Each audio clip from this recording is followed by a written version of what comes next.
નમસ્કાર, હું છું પ્રિયા અને તમે જોઈ રહ્યા છો જનતા કી જાણકારી ન્યૂઝ। નજર કરીએ આજના સમાચારો। બનાસકાંઠા રાજ્યમાં ટેકાના ભાવે મગફળી ખરીદી આજથી થઈ શરૂ। ધાનેરા ખરીદી વેચાણ સંઘના બેનર હેઠળ મગફળીની ખરીદી શરૂ। વહેલી સવારના શુભ મુહૂર્તમાં મગફળીની ખરીદીનો શુભારંભ।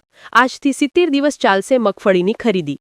બનાસકાંઠા જિલ્લામાં સૌથી વધુ ધાનેરામાં 20,714 ખેડૂતોએ કરાવી છે નોંધણી। દરરોજ 400 ખેડૂતોને મગફળી ખરીદી માટે બોલાવવાનું આયોજન। 1452 રૂપિયાના ટેકાના ભાવથી 2500 કિલો હેક્ટર દીઠ ખરીદી થશે। બજારમાં મગફળીના મળી રહ્યા છે પ્રતિ 20 કિલોએ 1100 થી 1200।